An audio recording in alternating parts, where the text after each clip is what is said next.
こんにちは。新しい自転車を買いました。何台あっても体は一つよ。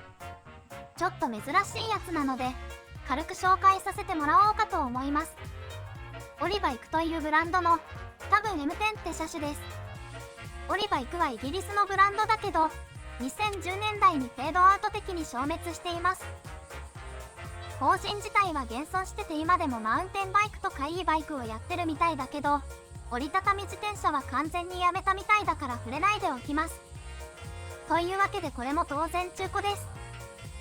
ついているパーツ的に0年代後半の車両かと思います。古い割に走行感が全然なくてかなり綺麗です。多分買ったけど何回か乗って封印されてたパターンかな。折りたたみ自転車あるある。さて、これはハンドル以外に2箇所の折りたたみ箇所がある複雑系折りたたみ自転車です。謎用語を作るな。ブロンプトンとか BD1 とかタイレルみたいに後輪をスイングして収めて、あとは前輪周りをなんとかするタイプですね。折りたたみ自転車は KHS の F20R だけ所有歴があるんだけど、 F20 みたいなメインフレームを2つに畳むタイプよりかなり小さくなります。変則的なハンドルステム周りが目を引きますが、ざっと見ていきましょう。ステムはイカれた形状してますが、ハンドルバー自体は割と普通なフラットバー。フロントブレーキはロングアッチのキャリパーブレーキ。普通に止まる分には十分効くけど、ちょっと強く握るとアームがしなっちゃうので急制動はそれなり。駆動系は基本的にロードバイク系が使える設計。これは保守しやすくて助かる。これはフロントシングル仕様だけど、フロントディレイラーも装着可能な設計になってる。公式サイトのアドレスが書いてあるけど、当然消滅済みです。リアディレイラー配置丸5で重足仕様。シフターはフラットバー用のラピッドファイアタイプ。メッキの質感がかっこいいです。ペダルはよくある折りたたみタイプ。いろいろいまいちだけど、結局着脱式より楽なんだよね。ちょっといいやつに変えてもいいかも。フレームの表面が塗装じゃなくてアルマイトなのがかなり珍しい感じ。メインフレームはアルミのモノコックタイプで BD1 にちょっと似てる。ロゴが別パーツで接着してあったり、立派なヘッドエンブレムがついてたり、かなり凝ってますね。アルマイトと普通の塗装は一長一短だけど、カラーアルマイトは日焼けがかなり心配。これも最初からこの色なのか、退色してこの色なのかわからない。屋外保管はできない自転車ですね。折りたたみの関係でケーブルの取り回しに無理があって、この部分とかアウターの被覆が裂けてしまってますね。リアへのケーブルの取り回しとかなんかもうすごい。そんでリアブレーキはミニ V タイプ。フロントがキャリパーだったから変則的な仕様。ここに畳んだ時にコロコロできるキャスターがついてるけど、多分社外品。こっちに残ってる小さいやつが多分純正ですね。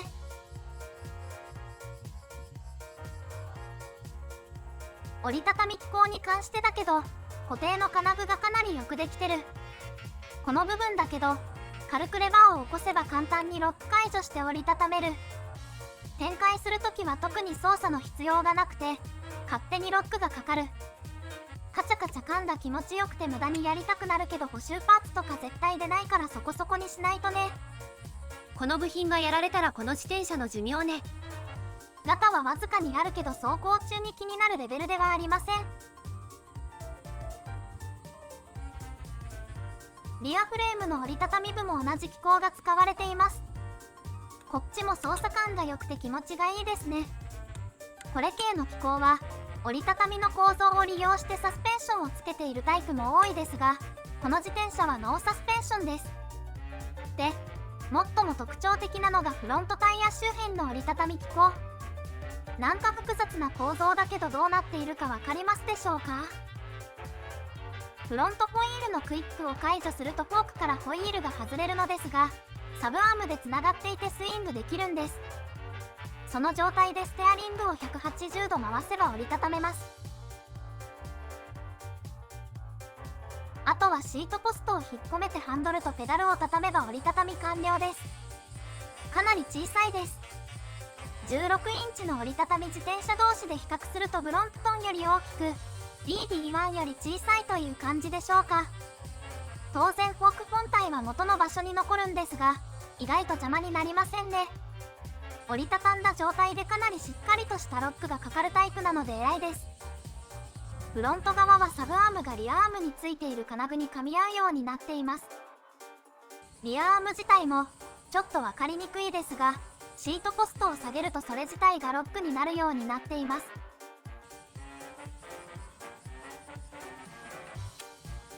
改めて展開ですが、ハンドルを起こしてシートポストを上げてフロントのロックを外せば、あとは持ち上げて下ろすだけでほとんど勝手に組み上がります。これはすごく面白いです。